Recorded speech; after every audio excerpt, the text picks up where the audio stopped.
My name is Ryan Sallans, and I'm here today with Dr. Amoura at Nebraska Medicine. This is the second part of a video series we're doing on looking at annual and pelvic exams for the transgender community. And so one question that I get quite often from trans men is, one, do I need to have an annual exam or pelvic exam? And then two, how do I even go about scheduling an appointment? And my recommendation is to do a Google search or a web search, put in transgender healthcare, sexual and reproductive health, and see what different facilities pop up near your area. And then go ahead and pick up the phone and call them and state your name and let them know that you saw that they advertised that they work in the transgender community and you were hoping you were able to schedule an appointment for an annual or pelvic exam, whatever it is that you're seeking. And then from there you'll be entering into your appointment. And Dr. Amoura would like to help decrease the levels of stress that individuals may have going into the exam room by actually talking about what takes place during a pelvic exam.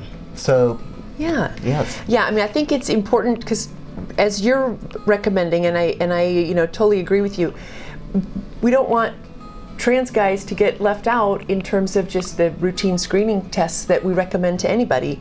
And so those again are just based on the organs that you have, and that's on that schedule that's say every 3 to 5 years. But also there are guys that maybe have never had a pelvic exam and now have a concern or a problem. So there's several reasons that people might end up coming in for a pelvic exam. And I think just knowing, once we kind of talk through it, it does seem to ease tension a little bit. It's going to be a somewhat uncomfortable exam. It is somewhat invasive, but I think just to have a good sense of what you're expecting and to be prepared for that, I think can help a lot.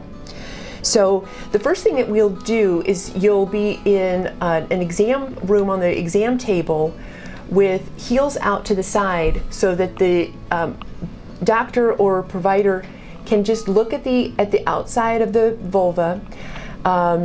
And I want to pause you really quick to let trans men know that if you're uncomfortable with the words vulva or the words vagina, which are the medically accurate terms for those specific body parts, please feel free to advocate for yourself and let the provider know what words you're comfortable with. Or if providers are watching this, please ask trans men what words they're comfortable with using regarding their body parts. That's a great point. Thank you, Ryan. So I am going to use, just for the video, terms that are commonly used and would just be in our textbooks, but I do think that I would really underscore that it's important as part of just making this is out to the providers out there, as far as making a patient feel comfortable, to try to describe what you're doing, but to ask them, especially just in advance, of what kind of terminology they might prefer. So I'm using vulva to describe the skin and the skin folds and everything that's on the outside that we would look at just without touching, and then just by gently spreading the opening to look and see if there's any sores or bumps or anything like that. And then we place a speculum exam to look further up inside the opening that I'm going to call vagina, to look inside that and to look again for sores or discharge or anything along the length of the vagina, and then also looking at the cervix, which is at the top of the vagina. The cervix is the opening into the uterus, and that's what we're looking for when we do the exam to screen for cervical cancer. So we're placing a speculum. This is a pretty typical narrow speculum, and I would definitely advocate for trans guys to remind providers that they would like a narrow speculum to be used. I would say particularly for folks who are on testosterone, and also folks who have not or do not regularly have penetrative sex, that their vagina is likely to be narrower, and because of the testosterone can be a bit drier. And so that's a very just typical reaction, but it can make this exam more uncomfortable for you. If it's really unbearable to you, you may want to talk with your provider about actually using small estrogen tablets just in preparation for this exam that wouldn't affect your testosterone at all. So we put lubrication on that speculum, on the narrow speculum, and insert it into the vagina and then open it. And we're opening it about that far, just so that now as the provider, I'm putting it in and opening this way, and I can see the cervix at the far end. To do the testing that we've been talking about, this is the typical kind of swab that we would use for, or a brush that we would use for a Pap test, so to check for cervical cancer and HPV. And we insert that and then just gently brush the cervix at the far end.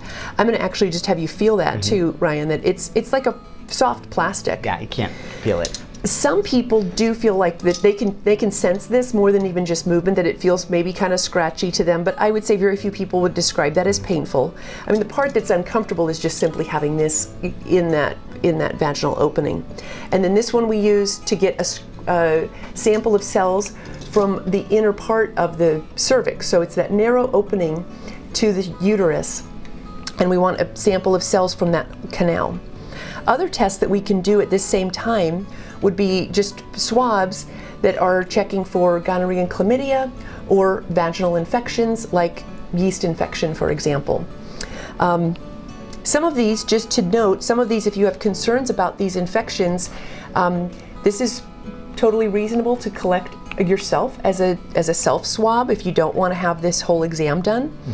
And gonorrhea and chlamydia testing, if we're doing a pelvic exam, we do it at the cervix, but it also is completely appropriate just to have it done on a urine test. So just, things that, again, I do encourage people to get the full screening that they should be getting, just to for the best preventive health care. But there are also ways to do this test, even some of these tests with even less invasive measures. After we take the speculum out, then we do the pelvic exam piece, which is actually just feeling. And so we'll do that with lubrication on gloved hand and feeling, usually with 2 fingers, but sometimes if the vagina is quite narrow, can just use 1. And feeling the uterus and the ovaries to feel if they feel like they're normal size and shape, if they move easily and there's not a lot of pain or tenderness that would cause alarm for any kind of problem or infection or anything like that. Right. In the next video, we'll talk about certain health concerns that may result from what you learned at the pelvic exam. So, yeah. The last thing I wanted to mention on this, while we're talking about the exam, Ryan, is about the IUD as just one form of birth control, but that is quite appealing to lots of trans guys because it is extremely effective. It's among the top methods that we know as far as preventing pregnancy, and has no hormones at all. And it's not that trans guys can't use typical hormonal birth control. They can, and as far as we know, it does not have any significant effects on their testosterone. But lots of guys really prefer something that has no hormones at all, and that's this. It's a copper IUD, and one of the few drawbacks that it has is that it has to be inserted by means of a pelvic exam. You have to have the speculum in, and then this device itself gets folded down and inserted. It's a sterile piece of plastic when it's done, in real life, and it gets inserted and just sits in the uterus. And then the strings come out, and we clip those so that you and partners shouldn't even notice that it's there. And that's highly effective for 12 years. So I just wanted to give a little extra plug for that while we're talking about pelvic exams, because again, I think lots of trans guys who are at risk for pregnancy are very interested in that, but their concern is going through this part first. So just to give another plug for effective contraception if you're in a position that you need it. And on average, how long does one of these exams take? Maybe 3 minutes. 3 minutes. Yeah.